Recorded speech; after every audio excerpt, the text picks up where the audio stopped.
Olá pessoal, tudo bem? Estamos em mais um episódio do Conecta SBF.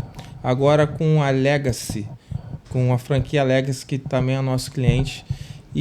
São duas franquias, a Taquara e a Caxambi. E são 4 sócios. Então a gente vai trazer nesse episódio o Alessandro e a Rosângela, que é um casal. E depois a gente vai trazendo o outro, o Alexandre e a Luciana. Seja muito bem-vindo, Alessandro, Rosângela. Alê, né? Posso chamar de Alê, né? A gente fala de Alê. Ninguém conhece, né, gente? Alessandro. Se tu falar Rosângela, nem a família dela sabe. Eu tô achando que quem você tá brigando comigo. Muito obrigado por ter vindo, por esse carinho. Valeu, queria bom te tá agradecer. Queria que vocês se apresentassem aí nessa primeira pergunta. Falasse um pouquinho de vocês, da história de vocês até chegar no empreendedorismo, né? Até chegar em empreender. Como é que foi a formação? Por onde passou, quais... Eu te conheci como representante comercial, né? Ali no condomínio, na vernissagem, que era o...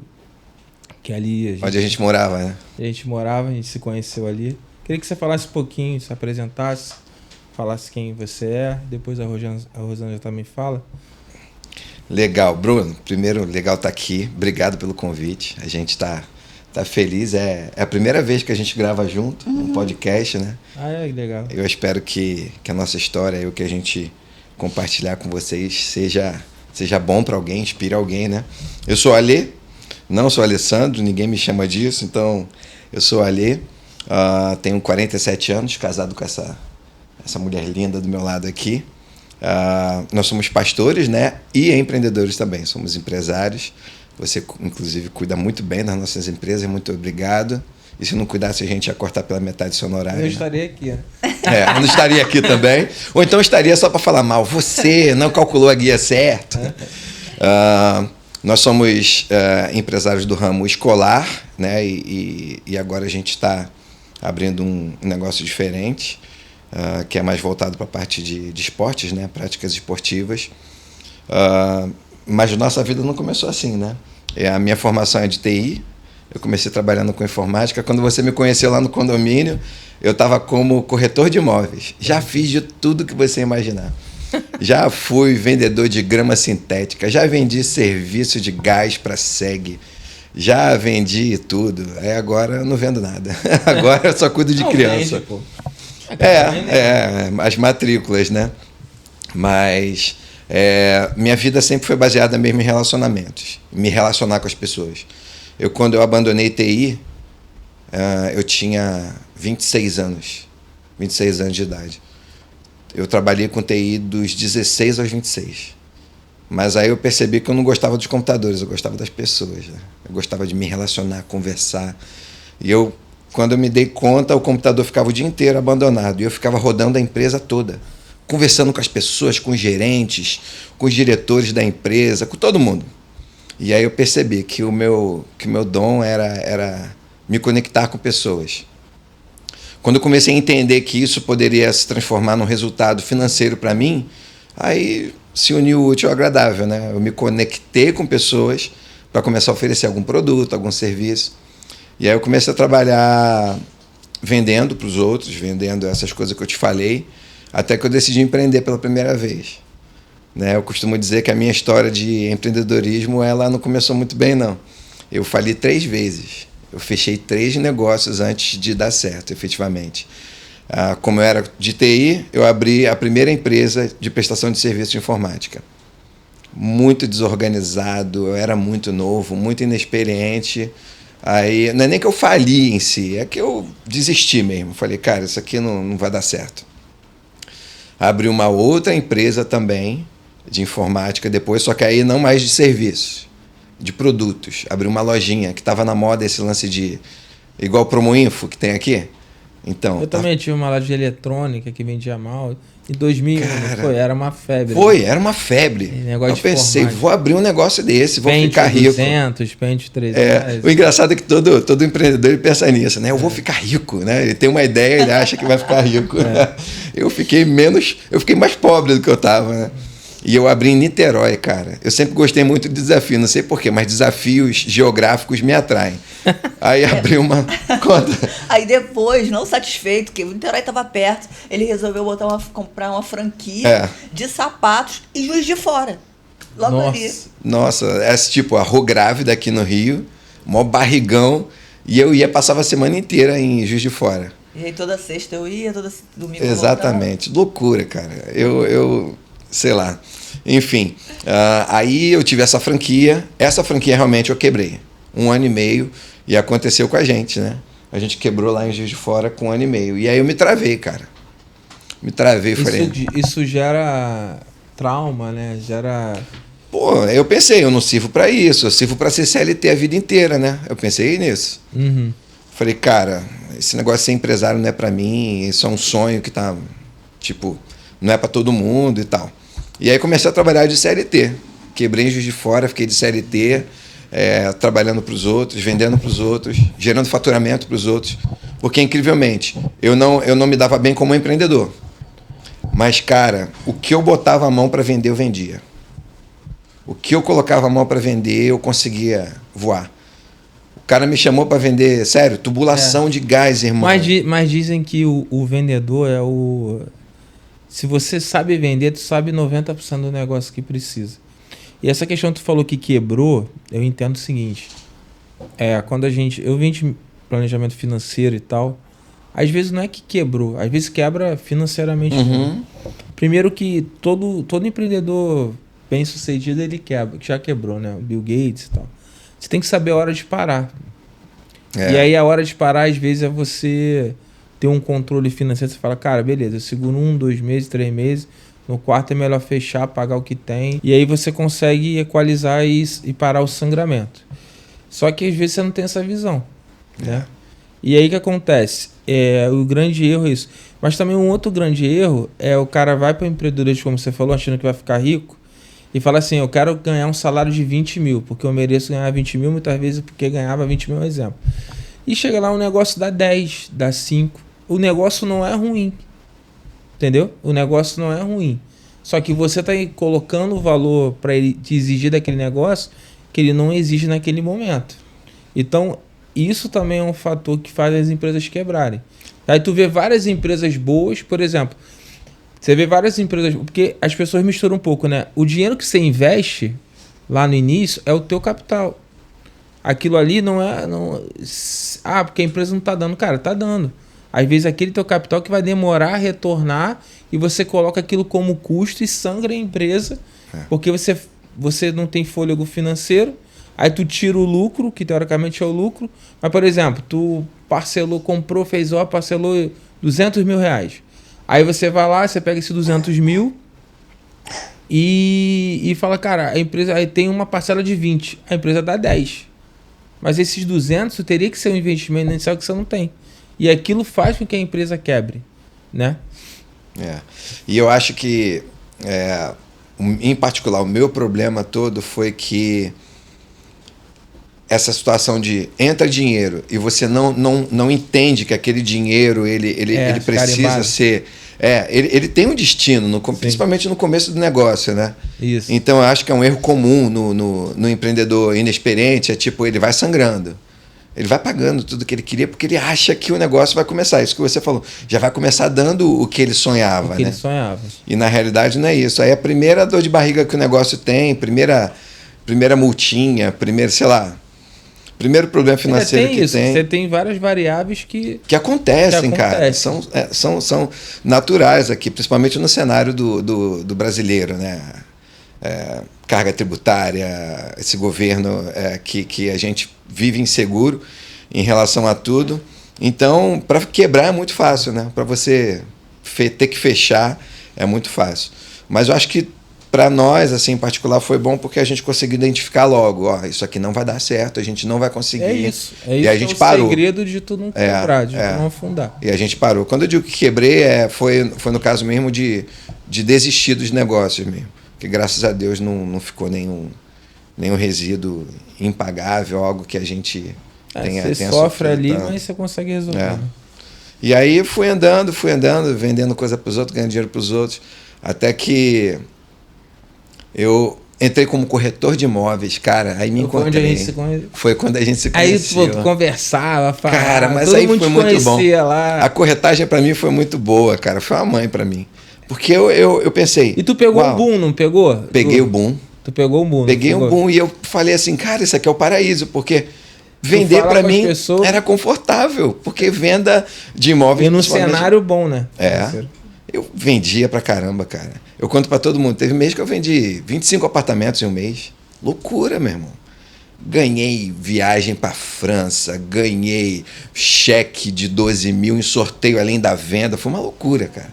Teve um churrasco que ele foi, um churrasco de um amigo. Naquele churrasco, não foi? Ele vendeu 6 apartamentos. Não, eu vendi 8 apartamentos e uma cobertura, cara. Ele foi no churrasco.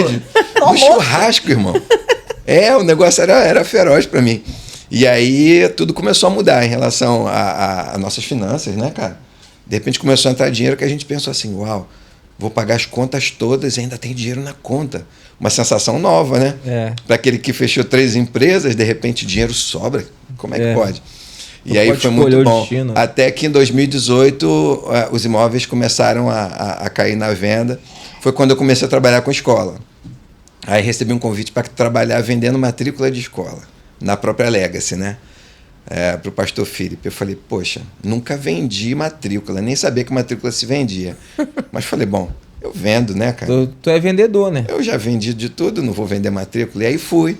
E foi incrível também. Aí mudou também minha vida pra caramba, porque eu comecei a lidar. Eu saí de um ambiente que era... A corretagem de imóveis tem isso, né? Dá muito dinheiro, para mim foi muito legal, mas as pessoas são muito agressivas no negócio. Tem aquele ambiente nada amigável. É o seguinte, o cara que senta do seu lado, ele não quer te ajudar, ele quer o cliente que você está vendendo. Então, quando eu comecei a trabalhar com criança, foi ótimo. E é muito sujo também, às vezes, né? É desleal. O cara, ele liga para o cliente que você está ligando e diminui a comissão para vender no seu lugar. É um ramo bem agressivo. É voraz demais. E aí, quando eu comecei a trabalhar com criança, cara, me apaixonei. Criança é muito bom. Acho que esse meu jeito moleque também influencia muito, sabe? Encaixa, né? Eu curto muito, eu brinco, eu perturbo, eu encho a paciência de todo mundo. Então, trabalhar com criança foi bom para mim. Mas eu estava trabalhando para ele, ganhando dinheiro como funcionário, né? Até que o pastor Felipe, que é o dono da Rede Legacy, começou a pensar aí no conceito de criar franquias. Aí o meu sócio, o Alexandre, ficou me empurrando. Pô, vamos abrir uma, vamos abrir. Só que eu tinha o trauma, lembra do trauma? Sim. Esse é outro problema. A gente vai talvez falar sobre isso. Então, é isso que só para falar com a Rosângela, que ela... Você vem do mercado, né, assim, como profissional até bem sucedida, né, assim, dentro... Você é do ramo farmacêutico, né? Eu fui CLT 34 anos. E era bem sucedida, você estava no cargo lá como... Trabalhava na indústria farmacêutica e eu era gerente de um laboratório.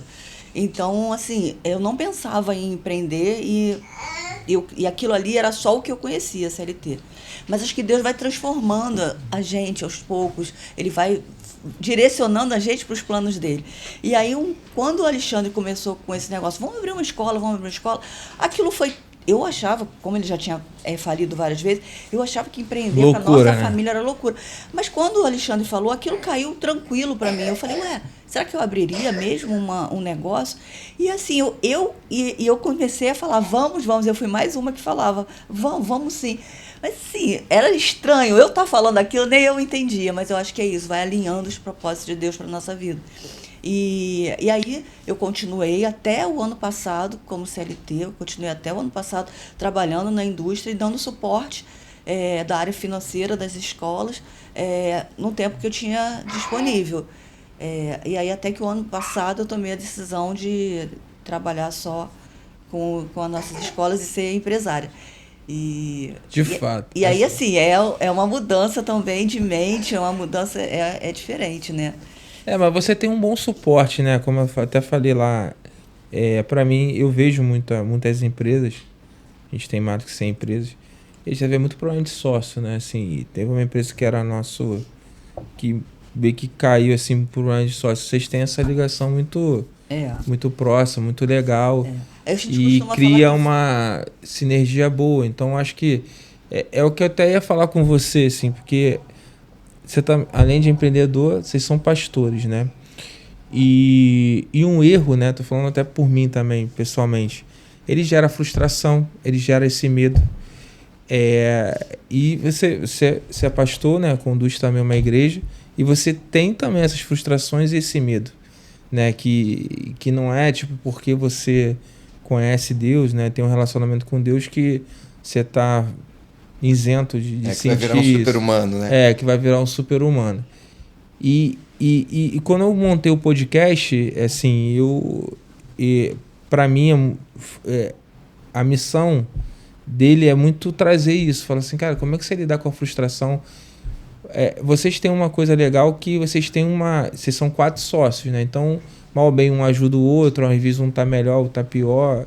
Eu não sei até onde isso ajuda mais às vezes, ou então você tem que conciliar outras coisas.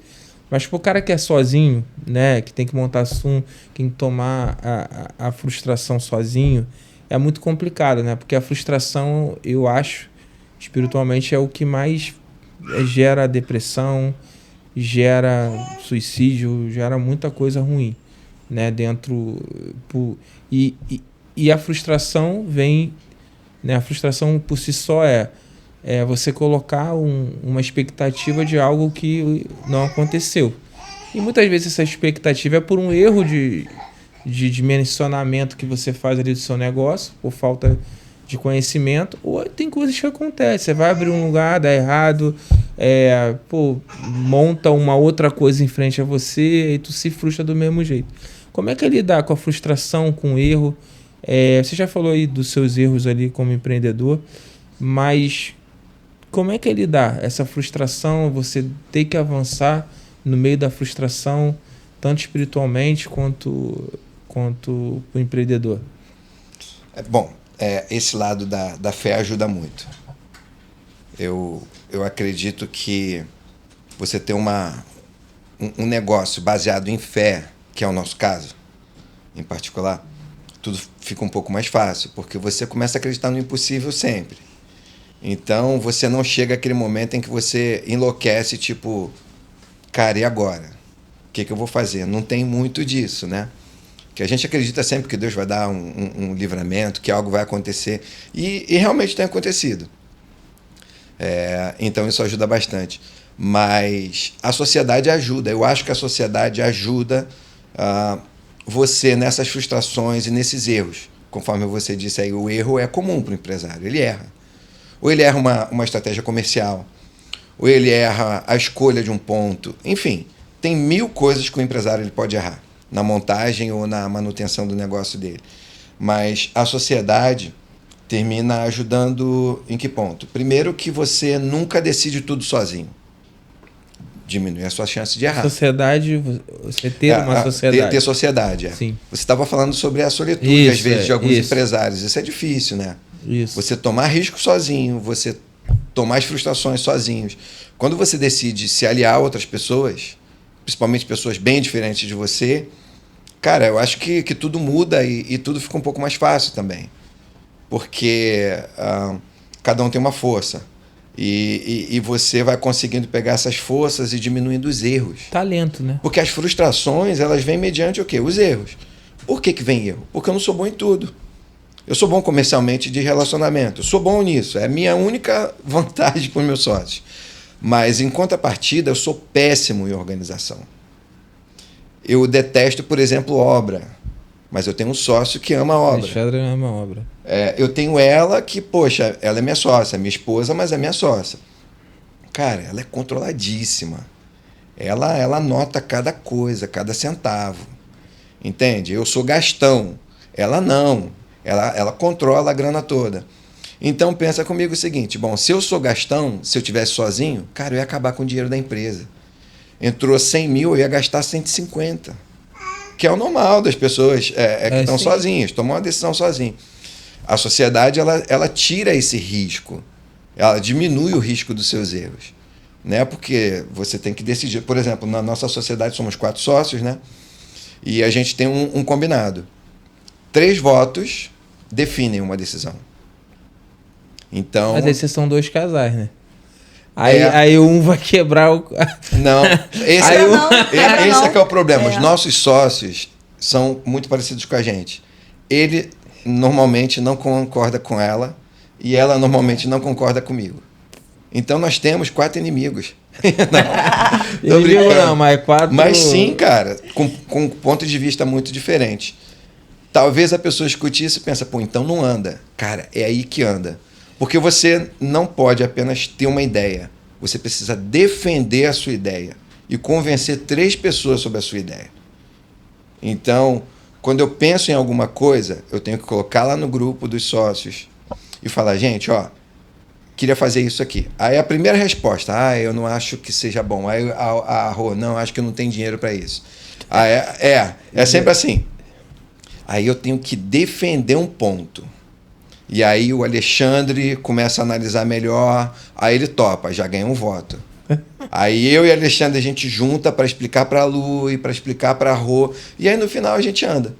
Então, só muito que louvável isso. em muitas vezes a ideia ela acaba. Ali, ó, isso vai gastar 1,5 milhão. A gente não tem projeção de faturamento para isso, não tem de onde tirar o dinheiro. Linha de crédito, o dinheiro vai ficar caro, o dinheiro não tá bom, não sei o quê. E aí, é melhor deixar isso para lá. Se eu estiver sozinho, viraria um erro, cara. Porque eu sou muito impulsivo. E acho que é algo que funciona muito na nossa sociedade, que a gente é muito sincero e entende que nada é pessoal, é em prol da empresa mesmo. Então, a gente fala mesmo o que está achando, quando está chateado com alguma coisa, a gente fala. E assim, não tem orgulho, assim, não tem aquele mimimi. A gente fala, não, eu não gostei disso, está errado, não sei o quê, estou irritada com isso, estou irritado com isso, não quero mais que funcione assim. E todo mundo entende, sabe? Não é pessoal. Não leva pro pessoal. Não é. Então, eu acho que diminuir, assim, a gente se diminuir um pouquinho, baixar a bola, ter menos orgulho, ajuda no processo, porque tem um bem maior. Isso vem também por conta da vida espiritual, porque a gente entende na igreja que tudo é por um bem maior, Sim. é para Deus. Então a gente diminui para ele crescer. Sim. E funciona mais ou menos assim na nossa sociedade, porque a gente entende que é para a empresa e não pessoal. E é importante que isso acaba diminuindo um pouco os erros que vão acontecer. Sim. Para mim, o errar, eu sempre, pela minha formação, eu sempre consegui sair muito rápido do erro. Mas eu sempre, cara, eu ficava 1 mês, 2 meses, gastei esse dinheiro, eu ficava frustrado, eu ficava lamentando.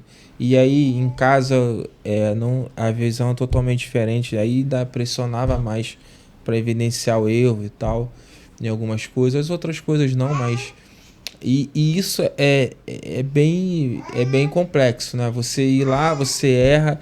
Então, para mim, entender o seguinte, pô, eu gastei 20 mil à toa, o que eu poderia ter feito com esses 20 mil? Aí eu fico lamentando, remoendo aquilo, eu avanço, mas eu consigo remoer. Eu estava até falando com os garotos aqui antes, eu vim criado também de empresa grande.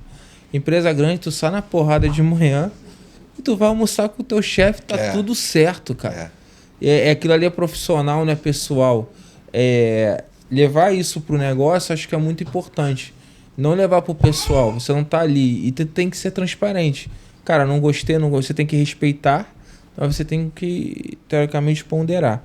Mas dentro disso aí que a gente tava falando, vou falar um pouquinho da Legacy, né? Que hoje é o que tá, que é o nosso cliente e tal. Quais as maiores dificuldades de investimento que você...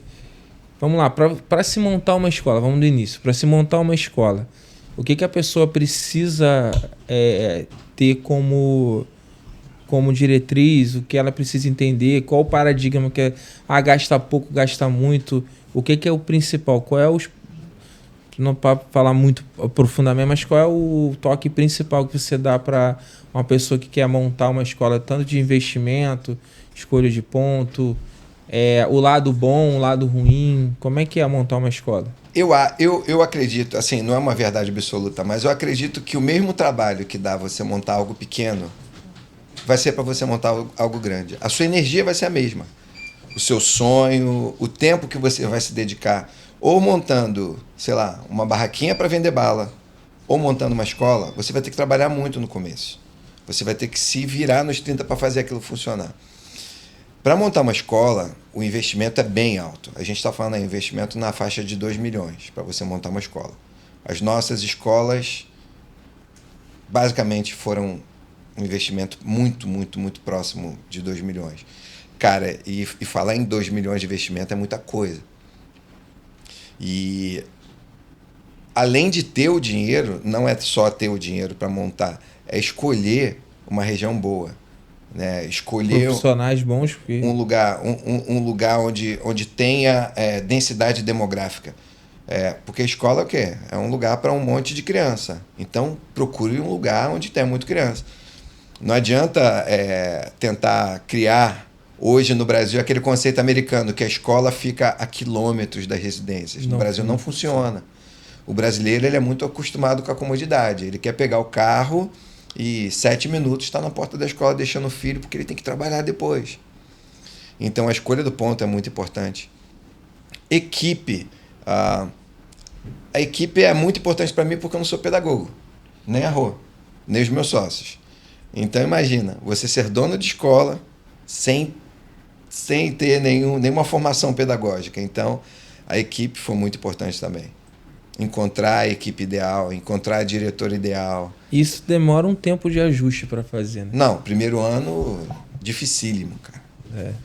Quantas pessoas a gente terminou tendo que trocar no primeiro ano, amor? Não sei, mas assim, realmente é um percentual muito grande, porque você vai contratar 100 pessoas para o primeiro ano de escola. Você vai acertar nas 100 contratações? Não vai. Difícil. Então, assim, acho que um percentual de 30%, 40%, não, uns 30% a gente deve trocar ao longo do ano, para o primeiro e para o segundo ano.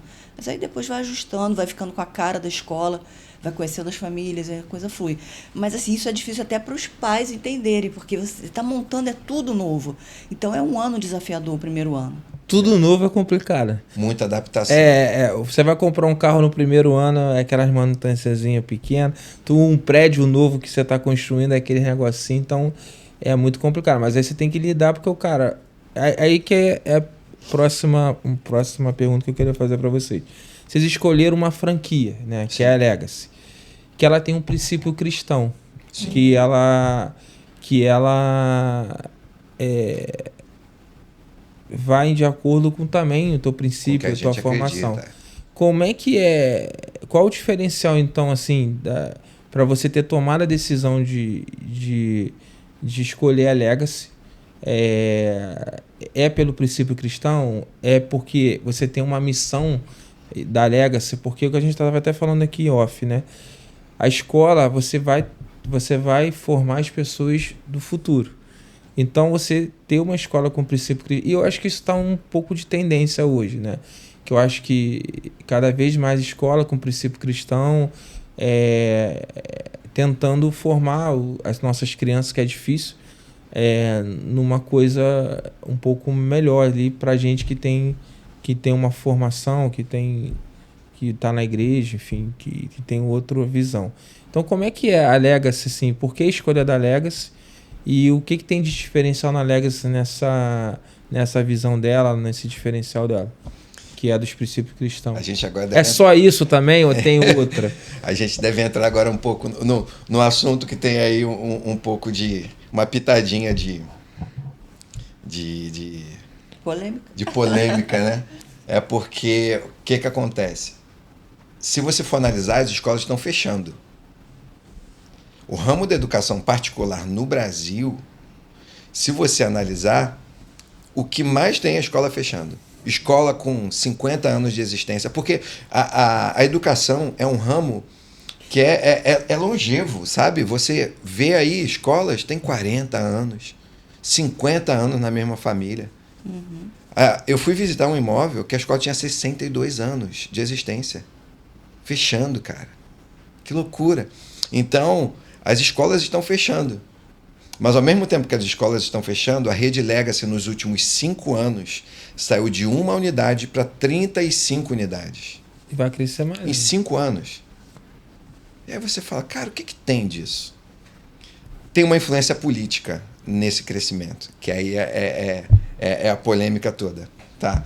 Porque o que acontece? A população tradicional, as famílias tradicionais, estão sentindo uma dor que é nova. no cenário, no cenário familiar. A sociedade tradicional está passando por uma dor que é nova. Antigamente, você mandava a criança para a escola, tu podia fechar os olhos. Não, vai estar sendo lá bem cuidada, vai estar aprendendo lá as coisas que precisa, matemática, geografia, história, e é isso. E o resto eu ensino em casa. Princípios eu ensino em casa. Valores eu ensino em casa. A parte acadêmica é na escola, o resto é em casa. Qual a nova dor? As escolas começaram a ter muita militância. Influência de bandeiras políticas começaram a tomar conta das escolas. E as famílias tradicionais se depararam com o desafio. Opa, peraí, o que está acontecendo? A minha filha não está mais aprendendo só português, geografia e matemática, ela está aprendendo tendências dentro da escola. E aí a família tradicional começou a enlouquecer, falou, meu Deus, e agora? O que eu vou fazer? Não é só português e matemática, está aprendendo coisas que eu não ensino dentro de casa. Está aprendendo pensamentos, algumas libertinagens, não liberdades, libertinagens que, cara, é contra tudo que eu aprendi. Então, como que eu faço agora para proteger os meus filhos? Porque as crianças passam com o pai e com a mãe 4 horas por dia. É louco isso. Mas se você analisar, você chega em casa, por exemplo, você é contador, você é empresário contador, né? Então você chega em casa às 8h30 da noite. Sim, por aí. Certo? Quando você sai de casa, está dormindo, na maioria das vezes. Eles? É. Não, eu até fico mais de manhã do que de noite. Mas assim, mas não deve dar mais do que 4 horas, não. Você passa 4 horas, certo? Só que dessas 4 horas que você passa, você está jantando, está tomando banho, chega em casa, tu senta no sofá, certo? O tempo que você educa de verdade por dia é algo perto de 1 hora. Que tu tem com o filho é 1 hora. E a escola? Você entrega e na escola a criança fica 5 horas. Algumas ficam até 12 horas. Algumas ficam 12 horas. Se for creche. Então, você tem 1 hora para ensinar e a escola tem 5, 12 horas para ensinar o que ela quiser. E as famílias começaram a enlouquecer. Falou, cara, isso é muito perigoso. Sim. Tem alguma coisa que não está muito no lugar. Então, a família tradicional começou a buscar o quê? Escolas tradicionais. Cristãs. Católicas e evangélicas. Só que as a católica foi até pioneira nisso, né? Há muito tempo atrás. Sim. Se a gente for parar para pensar, o ensino tradicional mesmo, de família tradicional, essa coisa toda, são das escolas católicas, escolas de colégio de freira, né? Só que isso foi se perdendo um pouco. Mas antes não era tão necessário colocar. Exatamente, né? Exatamente. Então, as escolas cristãs encontraram o quê? Um nicho de mercado. Engraçado, a gente sempre fala o seguinte, um negócio, quanto mais nichado, é mais perigoso para um empreendedor. Porque você pega o seu público-alvo e ele é muito pequeno, é um funil. Daqui a pouco o seu público-alvo é desse tamanho. Escola, que você precisa abrir um range. Escola cristã é muito nichado. Só que, cara... Mas até um ponto que me veio aqui, que eu não sei se é somente as pessoas que são cristãs, que hoje, pelo menos a tendência que eu vejo, preferem deixar dentro da escola. Eu acho que a loucura tá tão grande de um outro lado, que mesmo se você não tem nada, você prefere colocar... E eu acho que a Legacy, apesar de ser cristã, pelo que a gente entende, sim, é uma forma mais sutil que ele coloca lá dentro. Ele se posiciona, tem que se posicionar, mas consegue lidar com essas pessoas que são de fora e só querem ter um conforto. Às vezes não tá ali na igreja. Então que nem a gente falava muito na igreja católica, o católico de BGE, né, que fala que é ali para colocar, mas nunca vai na missa. Mas também tem um princípio cristão ali, de Jesus e tal, que vai na Páscoa e tal, mas vai, que também não quer colocar o filho lá e fala, cara, então vou entender aqui numa escola que vai atender os meus princípios, às vezes não tão quanto daquele que vai na igreja, que é evangélico de fato, ou católico de fato, mas que ele vai falar, não, mas pelo menos aqui tá bem cuidado. Aqui pelo menos eu sei que não tem essas loucuras. Sim. Eu acho que a tendência também tá nisso. Então, abriu um pouco mais o nicho para essas escolas. Porque a loucura tá tão grande do outro lado que você fala, a pessoa que é meio termo ali, fala, cara, eu prefiro deixar aqui, que aqui eu sei que vai ser bem cuidado e tal, e tá tudo bem, do que deixar desse lado, né? Com certeza, assim, nós, para você ter uma ideia, Bruno, a Legacy, ela é uma escola cristã, que a gente fala que é uma escola cristã confessional. Então, os princípios, né, que a Bíblia define como uma regra de vida, eles são muito falados no nosso ambiente. Quem escuta isso pensa, é uma escola para cristão evangélico. Aquele é uma escola fanático crente, que o cara vai ficar filho todo de dia. crente. Não E não é. Não é. E não É é. o que eu tô falando. É uma escola para famílias Que tradicionais. ela se posiciona como cristã, que isso que é muito importante, o posicionamento na nossa Sim. vida em tudo. Você pode andar em vários ambientes que a gente coloca, mas tem que ser posicionado. Sim. Eu sou isso, aqui é isso. É que nem eu tava... Uma vez eu reuni a equipe e tal, falei, ó, seguinte, no final do ano, eu respeito a religião de todo mundo, mas eu sou cristão, então vamos orar. E é isso.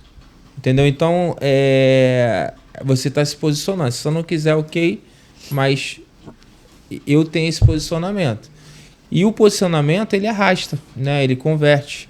Que a pessoa vai olhar para você e falar assim, cara, acho que ele deve ser bom, porque o cara se posicionou naquilo lá. Sim. E aquilo entra sobre tudo.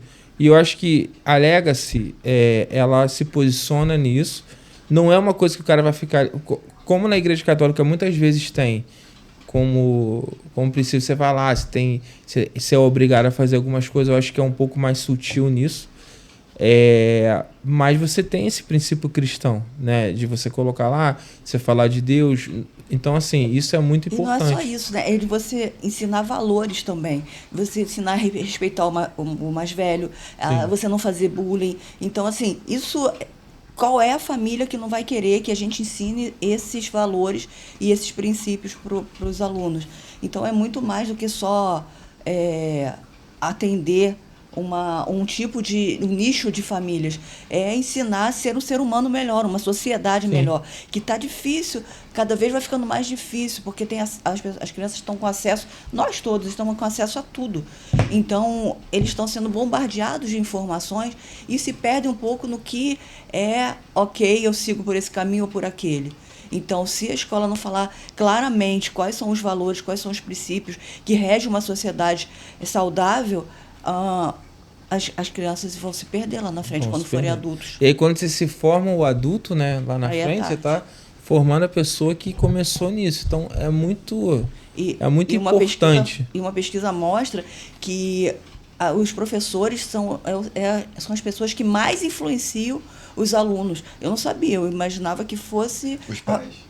Os amigos, os pais, mas não, são os professores. O que eles falam ali na sala de aula é de extrema importância, que influencia a vida do aluno.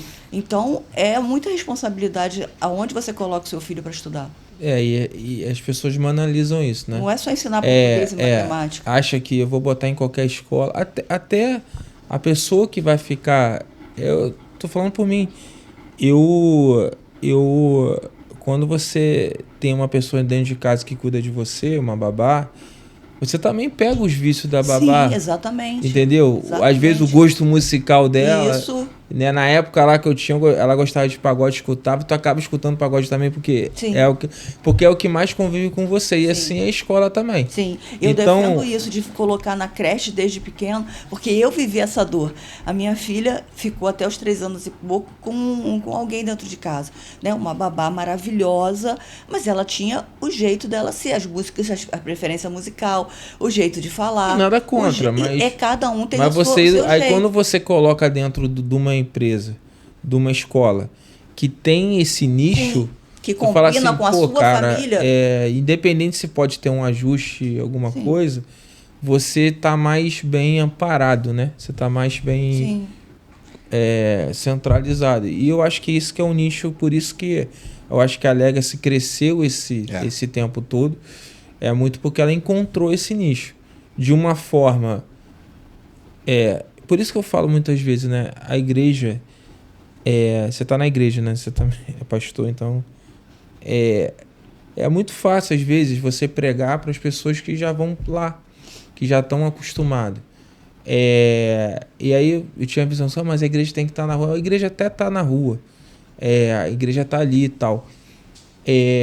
Mas só que as coisas têm que ser direcionadas também de uma coisa global para que a pessoa que venha de fora se sinta confortável, mesmo talvez não tendo aquela fé ainda. Né? Por exemplo, a Ilan também, que é a igreja que a gente serve, que você é pastor e tal, que eu comecei ano passado, ela tem muito esse conforto, né? Ela tem muito esse acolhimento. E é muito importante. Mas você vai, às vezes, em outros lugares, não é culpa da igreja, cada um tem um negócio. Você tem que ser assim, você tem que fazer isso, você tem que ter uma cura disso. E aquilo você não consegue, tu entra ali, tu sai pior dentro da igreja. Psicologicamente. Sai frustrado. Igual o empresário que não dá certo. Aí que nem não dá certo. Tu entra ali e fala todo dia de casamento, pô, mas a minha esposa, o cara não tá do meu lado, eu tô falando, pô, aí eu falo, cara, entendeu? Então, você tentar trazer as pessoas de fora, se posicionando como cristão, não perdendo o princípio, mas tendo um cuidado de não ficar... E até o Rômulo falou semana passada ali que é verdade. As pessoas se fecham muito para não se magoar, para não se frustrar, e acaba que se fecha novas pessoas que poderiam você se converter. Então, assim, é muito melhor você saber que você vai se decepcionar com alguém, mas de 10 você se decepciona com 2 e salva 8, do que você se fechar e não tiver 10. Os discípulos eram assim, todo mundo diferente. Então, assim, se Jesus falasse, não, então você não vem porque você é assim, não, eu tenho medo de me machucar, então com você eu não vou colocar. E eu entendo que você abrir aí você pode falar melhor do que eu, assim, estou vendo de fora, com um princípio cristão e tudo bem com seus ajustes, te fazem você ter uma plenitude, né? Você fala assim, cara, é isso mesmo que eu quero para minha vida, é isso mesmo, cara, você conseguiu aliar a questão financeira, do retorno e do teu princípio de vida, né? Com o teu legado. E eu queria que você falasse um pouquinho desse legado que você pretende chegar, assim, daqui a uns 5 anos, 10 anos, falar, cara, pô, vou ver pessoas que eram dos 5, 10 anos, vai estar formado. E não só formado, mas também com princípio cristão. Porque você sabe, às vezes você bota o princípio cristão da criança ali com 5, 6 anos, às vezes ela vai viver a vida dela, vai tudo, mas quando chegar aos 20, ela vai lembrar daquilo, né? Ela vai lembrar que Jesus existe, que tem um legado. E eu acho que a escola também... Ela vai lembrar só não da escola agora, mas como legado que a escola deixou com o princípio cristão. Então... eu queria que você falasse um pouquinho desse legado ali que você pretende deixar, assim, para essas pessoas. A gente, assim, nós temos muitos exemplos, cara, de famílias que mudaram e que foram restauradas por causa da criança. Então, olha só que incrível. Você tem dentro da escola um ambiente onde a criança ela se desenvolve normalmente, como qualquer criança em outra escola. Mas quando você tem princípios... a criança se desenvolve dentro desses princípios. E, meu irmão, criança é uma esponja mesmo. Tudo que você ensina, ela chega em casa, ela tá cheia de conteúdo e vai pro ouvido do pai e da mãe. Porque eu ouvi hoje, a tia falou que a gente tem que agradecer a Deus pelo nosso lanchinho. Então, papai, mamãe, antes de comer, a gente tem que agradecer a Deus. Dentro de uma casa que já não agradecia pela refeição, muito tempo. São muitos e muitos testemunhos. Muitos. Bruno, assim... E isso te dá ânimo para continuar, né? E aí, as famílias que antes não se conectavam mais com Deus, com a fé, começam a se conectar, porque a criança começa a falar, opa... Aí o pai que já não agradecia a Deus, ele pensa, não vou deixar meu filho me chamar a atenção de novo, a hora de agradecer a Deus. E aí começa toda uma mudança dentro de casa. Sabe, e Deus, eu creio, até por ser pastor, eu tenho que crer muito nisso, né? Eu creio que Deus ele só precisa que você abra uma portinha para ele, né? Tem uma música antiga que diz, toque, toque, toque, alguém me bate a porta. Uhum. É Deus querendo entrar. Então, quando você abre algo para Deus, uma pequena porta dentro de casa para Deus, cara, ele entra e muda tudo. É um mover. Então a gente tem muita experiência disso na Legacy. Eu acredito que isso é parte do legado. Agora, como empresários, nós 4, né, nós temos um combinado desde quando a gente nem tinha um aluno ainda. O combinado é que o nosso negócio ele precisa ser algo que vá além de ganhar dinheiro. O nosso negócio ele tem que ser algo que gere alguma mudança na vida de outras pessoas. Então, o nosso negócio ele é mantenedor de projetos que Deus direciona a gente para abençoar outras pessoas. Então, não somos uma faculdade, mas tem pessoas que fazem faculdade por causa do nosso negócio. Tem pessoas que têm provisão de necessidades que o nosso negócio libera sobre a vida delas. E o que isso tem a ver com o legado? O legado é algo que ele é perpetuado. O legado é uma transformação de uma vida, de uma pessoa, de uma realidade. Então, imagina, quando você investe na formação profissional, na formação esportiva, ou que você sana uma necessidade pontual de alguém e a pessoa consegue respirar para continuar caminhando sem desistir, isso vira legado. Isso vira legado. A pessoa lá na frente... ela vai olhar para trás e vai falar, teve um dia que Deus usou uma empresa para cuidar de mim quando eu queria desistir. Quando eu queria, quando eu queria parar de estudar. Ou quando eu pensei que eu nunca seria capaz de fazer uma faculdade. E aí a gente vê pessoas se formando, pessoas que a história delas tá mudando por conta da nossa empresa. Entende? Nem estudam na Legacy. E nem estudam na Legacy. Isso é bom demais. Isso dá um sentido a mais. Isso complementa a tua missão como pastor, não complementa? Sim. Eu acho que tem tudo a ver com o nosso lado cristão mesmo, né? De sermos pastores e tal. Só que a gente é intencional nisso, né? A gente nós somos procura intencionais. Pessoas que a gente está enxergando que elas têm um potencial, precisava fazer uma faculdade, essa menina vai voar, sabe? Esse rapaz precisa... o tempo todo. E aí a gente vai e chama, não são muitos, mas enfim, a gente chama aquela pessoa e fala, a gente vai investir nos seus estudos, a gente vai investir num esporte para você. Do nada a gente faz isso. E aí então você meio que patrocina a escola? Sim, a nossa empresa patrocina faculdades, cursos, prática esportiva para adolescentes.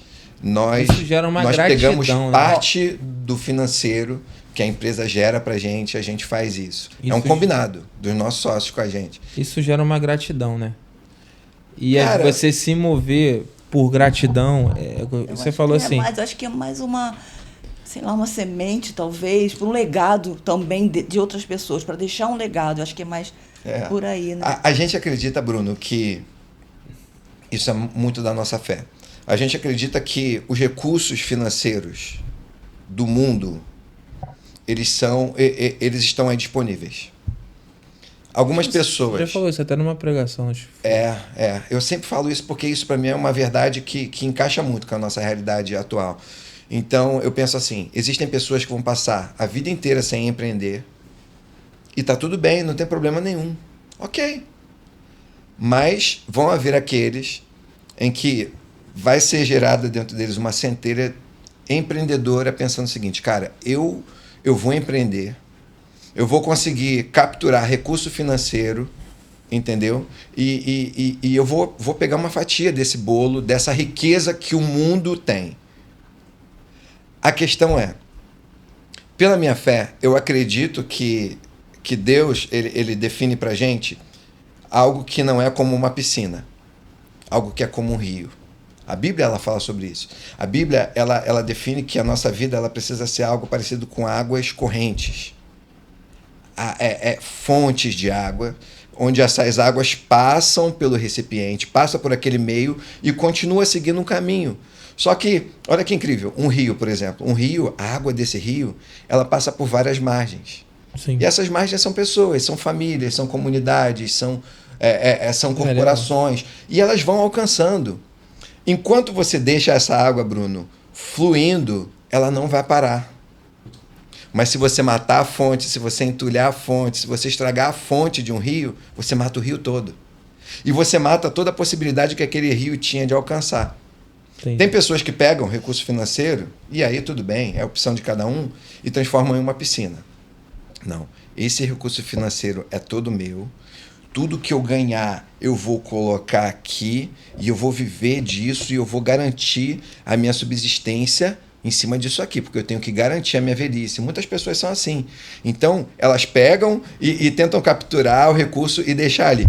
Eu acredito que água parada dá mosquito da dengue. Não dá nada bom. Sim. E qual o problema da água parada? A água parada, ela nunca vai alcançar alguém além de você. Se eu pego o recurso financeiro, vai alcançar a minha e a minha família. Eu, minha mulher, minhas 2 filhas e o meu bulldog francês. 5. Mas se eu for capaz de enxergar que aquilo que está vindo para mim, aquilo que eu alcancei, com a graça de Deus, com a bondade dele, se eu deixar isso transbordar, ele nunca vai permitir que a minha fonte seque e nunca vai parar de jorrar. Você é meu contador, você sabe. Sim. Eu encerrei o ano de 2024 com 2 unidades escolares. Não cheguei a encerrar. Quando eu estava em novembro, eu tinha 2 unidades, você sabe. Sim. Legacy Em Caxambi. dezembro veio de cara aí. Então, dezembro, Deus surpreendeu a gente com uma nova escola em Caraí e com uma nova escola em Pendotiba que está entrando em obras agora. E o CT que você sabe que a gente está montando. Então, de uma hora para outra, apareceram 3 novos negócios. Nós praticamente estamos mais do que dobrando o nosso alcance empresarial em pouco tempo, em poucos meses. Eu não consigo acreditar que é porque eu sou bom. Não é isso. Não é porque a minha sócia é boa. Não é isso. Não é somente isso. Eu acho que Deus ele usa as nossas habilidades, mas ele derrama muito de acordo com a nossa capacidade de transbordar. Se é isso aqui, você só consegue colocar café até essa boca aqui. Se você decidir ser um recipiente que não vai transbordar, vai chegar no limite aqui, vai parar. Sim. Mas se você definir que não, eu vou transbordar, eu creio que Deus continua colocando. E tem sido assim na minha vida. Eu não sei se pode ser aplicado para os outros. E só para complementar, assim... Esse aqui vai brigar comigo. Só para complementar, o que eu vi muito esse ano, que eu acho do podcast também, foi que Deus falou assim: inicia, dá o primeiro passo. Seja dependente a partir do primeiro passo. Só que ele não pode dar, às vezes, o primeiro passo. Quem tem que dar é você. Então, e a partir do primeiro passo, tem um mover dele. E essa palavra mover de Deus é algo que tem mexido muito comigo. Do nada, mover. E eu sinto esse ano Deus movendo todas as partes. Mas esse mover é muito com a sua decisão do seu primeiro passo. E aí você se torna dependente e aí ele vai fazendo. Mas o que você gera ali, quando eu falo de gratidão, é que você se torna grato por aquilo que você... Pelo menos eu também acho. Cara, se não fosse Deus, eu talvez não faria metade do que eu fiz ou nada. Porque eu era o aluno ali, nota 7, 8. Eu sempre fui muito mais o comprometido do que o inteligente. E aquilo ali vai te gerando uma gratidão a Deus, porque você fala assim, cara, eu vivo o que eu não deveria viver. Exatamente. Aí isso te gera uma gratidão. Sim. E aí o dinheiro, ele não se torna mais... Você não se torna escravo do dinheiro. Se pra mim tá ok, se não tiver ok, eu sei que Deus nunca vai deixar faltar. Porque é uma promessa dele. Então, assim, e esse princípio de gratidão, que você tem que se tornar grato, por exemplo, você vai fazer uma oração, tu tem 500 problemas, tu vai pedir, Deus deixa você pedir. Mas se você se tornar grato, Deus, obrigado por isso, mesmo que isso aqui não tá ok e tal, cara, isso muda a tua oração, de verdade. Sim. A gratidão muda. E se você traz isso pro empreendedorismo, você vai ter dificuldade, vai ter dívida, vai ter mês que não vai fechar, vai passar pelas coisas normais, porque vai passar. Mas a gratidão, ela te gera sempre um plus de falar assim, não, cara, eu tô aqui, eu sei que uma hora as coisas vão mudar, entendeu? E eu acho que a gratidão é muito o ponto central que as pessoas deveriam ter, né? Até no pouco. Eu acho Porque que a gratidão, ela reclamação é caminha com a muito ruim. percepção, né, Bruno? Perceber como era a sua vida e como é hoje. De onde Deus tirou você, de um aluno 7, 8, conforme você está falando, e, cara, sou empresário, tenho uma empresa de contabilidade, tenho aí mais de 100 clientes, né? Sim. Então, essa percepção de onde você estava, de onde você era e onde Deus te colocou hoje, gera essa gratidão. Eu também, eu busco sempre nunca me esquecer de onde Deus me tirou, né? Isso. E eu fico pensando, cara, eu tinha tudo para ter uma vida muito aquém da vida que Deus me deu hoje. Mas ele decidiu me tirar de lá, de me dar as oportunidades, de colocar as pessoas certas na minha frente, de me impulsionar a aproveitar essas oportunidades, essas pessoas, esses canais, a opção de sempre estar criando pontes, ao invés de abrir abismos, né, de relacionamento, porque isso também é uma decisão, né? Você precisa decidir se conectar com pessoas. Eu poderia não ter aceitado abrir a escola com o Alexandre, mas olha tudo que eu perderia. E o crescer, talvez você não estaria indo pra quinta se não fosse só. Não, eu tenho certeza que não. Não é nem financeiramente. Tô falando do mover mesmo. Não, é aquilo que você falou, cara. Ó, você tendo sócios, né? E sócios bons, que é o meu caso, graças a Deus. No dia que você tá desanimado, irmão, é o dia que ele tá mais animado. E aí, pra tu ter ideia, meu sócio me busca em casa, meu irmão, ele me acorda. Vou contar aqui. Com a campainha? Aham. Com a campainha tocando? Não, é sério, não tô brincando, é sério mesmo. Tô lá, meu irmão, dormindo, cheio de sono. Ele mete o dedo na campainha, e a minha campainha é terrível. E eu acordo, às vezes eu não tô tão animado. Ele, não, Ali, vamos, tem que resolver isso, tem que fazer aquilo. Ó, hoje vai dar bom, tem que fazer aquilo. Vamos. Ele gosta de falar, vamos avançar, meu irmão. Esse vamos avançar dele é terrível. E a gente avança mesmo. Então, a gente precisa realmente, né, se encher dessa fé, de acreditar que vai andar, porque empreender no Brasil, meu irmão, é complicado. É complicado. Tu tem que ter muita fé, trabalhar muito e mesmo assim dar uns pulos para lá e para cá para poder dar certo, né? Mas o Senhor é bom, tá dando tudo certo, a gente tá andando. Vai. Então, só pra gente ir fechando aqui, eu queria só que você passasse também ali o porquê você escolheu a SBF ali como contabilidade, que é o ponto crucial, que você entende assim do nosso relacionamento. E não foi só com você, sim, a gente sempre tem esse relacionamento muito próximo, de estar ali atendendo, ajustando. É uma transição de escola, não é fácil, né? Tem muita questão com pessoas, né? Tem um sindicato muito fechado, tem a questão tributária, tem a questão de várias coisas, e a gente está avançando nisso. Eu queria que você falasse um pouquinho ali da nossa relação, qual foi o ponto crucial para você fazer essa migração de contabilidade. Vamos ver se a mulher do Isso dinheiro, é bom pro corte. Se a mulher do dinheiro... Isso é bom do corte. Se ela vai concordar comigo. Então, eu tinha outra empresa de contabilidade e quando eu fiquei sabendo, né, você falou comigo sobre a sua empresa, cara, na hora fez muito sentido mudar para você. Por quê? Proximidade e confiança, né? Porque você se apresentou para mim e eu falei, cara, meu vizinho, o cara tava lá comigo direto e, poxa, o cara serve comigo na mesma igreja, na mesma casa. Então, isso trouxe pra gente o quê? A confiança. Então, eu digo o seguinte, advogado e contador, você tem que confiar. Porque se você não confiar, você vai toda vez botar a cabeça no travesseiro e pensar, pô, será que o cara fez a guia? Será que o cara está calculando certo? Será que... Esses são tantos serás, né? Que erros fazem empresas quebrarem também. Sim. Erros contábeis, de gestão fazem empresas quebrarem. Às vezes o cara... Não adianta o padeiro fazer um pão direitinho. Se ele pagar muito imposto, se ele pagar imposto errado, se ele administrar errado aquilo ali, meu irmão, se não tiver visão de planejamento... Pode ter o melhor pãozinho do bairro, ele vai fechar, né? Mas o diferencial que a gente sentiu, pelo menos eu senti, ok, a SBF era uma empresa conhecida e tal, mas quando a gente começou a trabalhar com vocês, o atendimento, sabe? Sim. A proximidade. A proximidade. Foi de verdade, né? É vir pra cá. E assim, a gente precisa que você venha até aqui, Rosângela.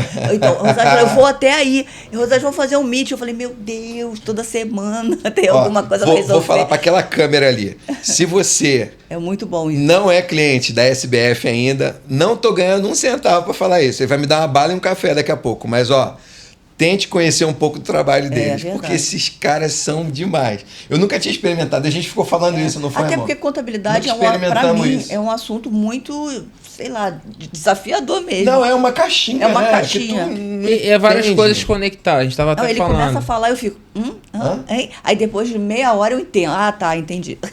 E é várias coisas conectadas, né? A gente fala do financeiro, uma hora a gente implementou lá, aí uma hora fala do DP, uma hora fala do como emitir a nota, né? Não, aí ontem recebemos uma guia lá de Niterói, que eu nunca paguei esse tipo de taxa aqui no Rio. Aí o Bruno, socorro, aí ele já vai na lei, que Niterói a lei é diferente. Aí até falei pra você, não paga essa guia aí que recebeu, não, que tem muita fraude, né? Deixa eu pegar no site pra ver se é verdadeiro. Não, o engraçado é que a impressão que a gente tinha, a gente ficava pensando, cara, será que a gente é o único cliente do Bruno? Isso. A gente falava isso. Porque, cara, sério mesmo, verdade. Sem brincadeira nenhuma. Pô, isso, juro que não foi combinado falar isso. A contabilidade anterior, em 2 anos, a gente teve um encontro com o cara. Sim. Uhum. Com você, em 1 mês, a gente teve 3 encontros. E desses encontros... Presenciais, né? Presenciais. Fora as ligações, fora o contato todo. Cara, é surreal. Parecia que nós éramos o seu único cliente. Não. E eu sei que não é. Então, assim, é um atendimento, é um suporte muito de proximidade. Então, hoje a gente tem muita segurança de saber, assim, erros acontecem, qualquer empresa erra. A SBF não vai ser diferente disso. Mas hoje eu tenho a segurança de que vocês estão trabalhando e pensando no meu negócio, em proteger, em cuidar do meu negócio. Isso aí a gente tem... total verdade. Essa questão essa questão do diferencial, né? A gente tem que criar um diferencial. E quando eu comecei a montar a empresa, eu vi que tinha essa necessidade de estar mais próximo. Uhum. E eu comecei a investir na equipe, montar uma base para que eu pudesse... Cara, essa semana tem sido... Tinha 30 mensagens de 9 até 10 horas da manhã. Eu conversando ali. Então, às vezes, psicologicamente, você está ali atendendo, mas eu optei por isso. Uhum. E eu trato você igual o que é menor, o que Pô, me senti grande, obrigado. Me senti grande agora. Não. Não é isso não, mas assim, eu tento tratar todo mundo igual. Sim. Porque todo mundo precisa. É óbvio que a tua demanda é maior do que outra, a gente vai se falar mais. Como a gente estava falando aqui hoje, né? Onde você chega, pô, cara...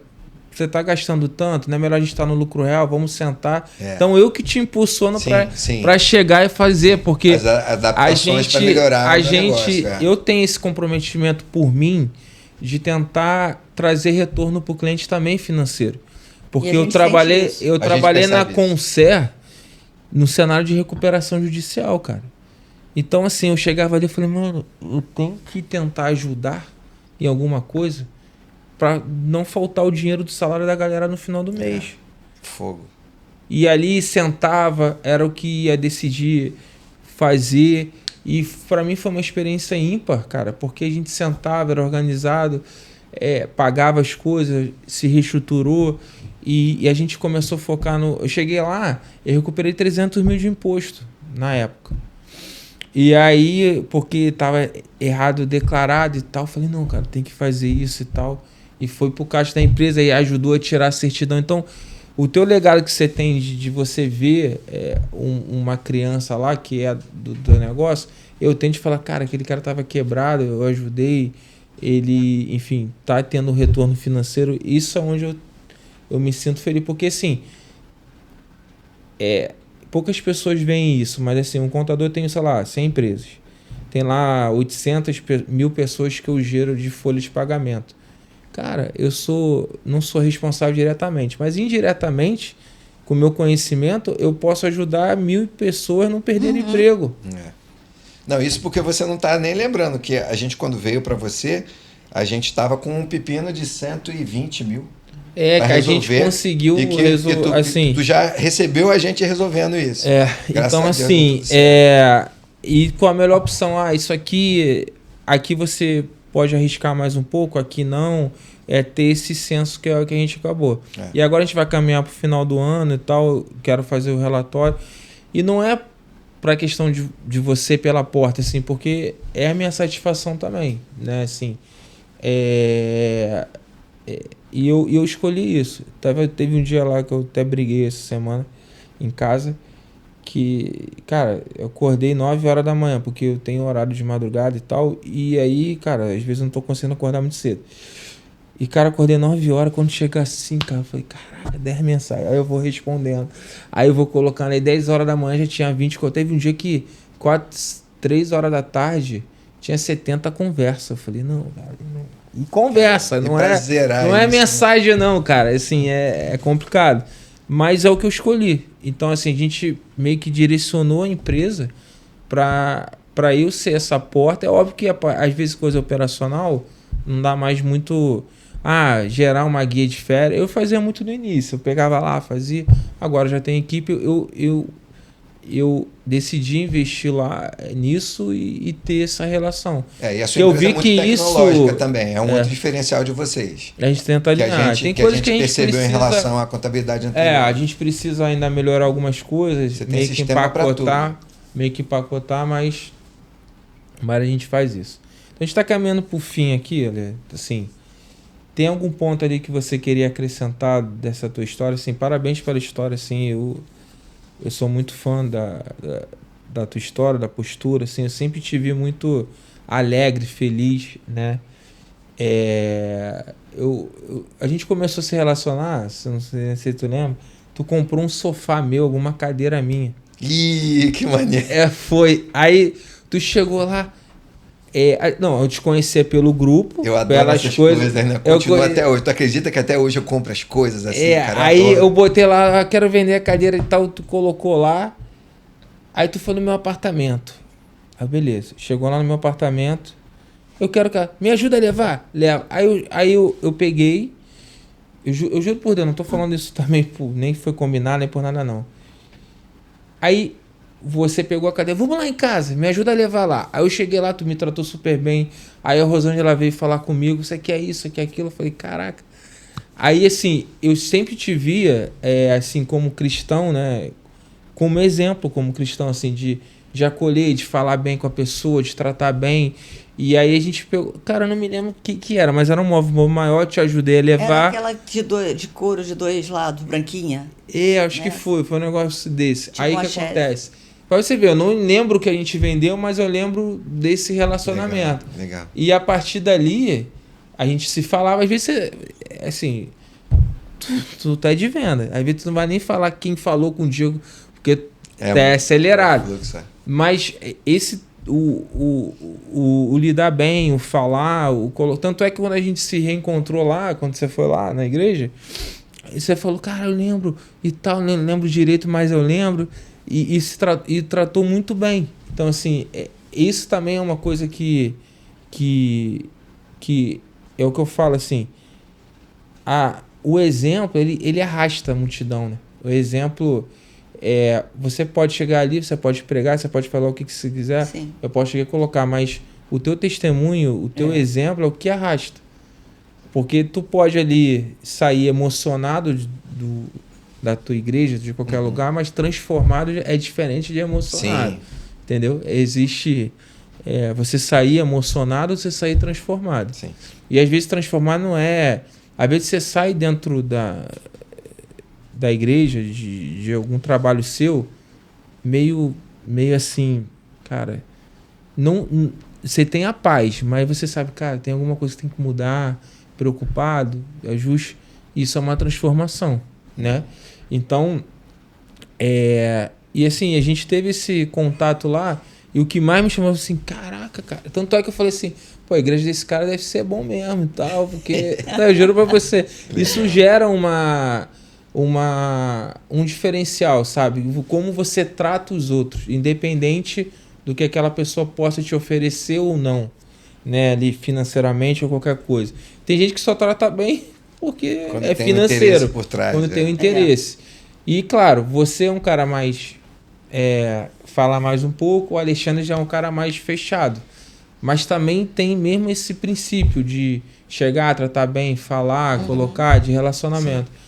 Então, eu acho que isso é um grande diferencial. Eu queria te agradecer, sim. Não sei se eu te falei isso, mas isso foi uma coisa que marcou. Eu falei, cara, como é que o cara tá aqui, compra um negócio, me chama pra casa dele, me trata bem e me conheceu ali na hora? Eu falei assim, cara, como é que pode? Engraçado que a gente não percebe, né? Quando acontecem essas coisas assim. Porque já é teu, né? É que nem você fala assim, o teu tratamento e tal, assim. Claro que tem uma questão estratégica e tudo, da gente querer atingir a legacy e tal, mas não é só sobre isso. É sobre outras coisas, assim, de chegar, de colocar, e é assim com todo mundo. Você pergunta para eles ali que estavam aqui no outro podcast, foi praticamente a mesma coisa, não foi? Até o Ricardo falou, cara, a gente fez 2 semana passada, os caras falaram quase a mesma coisa. Então, assim, isso é um legado para mim também, né? Isso me deixa feliz. E o melhor é ser natural, né? Não é ser uma coisa que é forçada. Para você ter noção, só o último... Eu fui nesse Empower, eu ia embora, que o André tava perturbando, sei lá o quê. Falei, cara, eu vou estar aqui. Aí eu tava com a cabeça ali meio que discutindo. Aí eu falei, cara, eu vou embora. Aí eu cheguei pra conversar com o Rômulo. Aí eu tô falando assim, Rômulo, cara, tá todo mundo conversando ali, se conectando. Teve um dia que foi a Luciana que tava falando assim, esse é meu contador e tal. Eu não tenho muito esse negócio. Eu sou muito mais de relacional quando conhece. Aí eu tava lá no canto, cara. No canto assim, falando com o Rômulo. Aí chegou uma pessoa pra falar tal. Oi, tudo bem e tal. Aí o Rômulo, esse aqui é meu contador, a gente faz tudo. Então tá bom, a gente tava falando justamente isso. Falei, Rômulo, cara, eu não consigo chegar ali, me vender. Eu nem conheço essa pessoa, eu vou chegar lidando como o melhor amigo da pessoa e tal. Aí eu falei assim, nada contra alguém que faça, eu preciso, mas... Aí de repente chegou alguém do meu lado, a gente começou a conversar, que é muito mais o meu jeito de criar o primeiro relacionamento para conversar. Aí a gente fez reunião agora, meio que fechou a contabilidade dele. Para você ver, eu tava quieto no canto e as coisas acontecem, entendeu? Do nada, do natural, entendeu? Sem precisar forçar nada. E é isso assim que eu vejo, assim. A naturalidade é o que transforma, o que vai fazer você... Cara, mudar mesmo o legado, deixar algo diferente, entendeu? As coisas genuínas, né? Então, você quer deixar algum recado para alguém aí? Eu quero mandar um beijo para minha esposa, porque ela é muito linda, eu gosto muito dela. Os seus sócios que já vão um beijo para os meus sócios que vão gravar o próximo episódio aqui. Tomara que meu sócio não cometa nenhuma gafe, não fale besteira, né?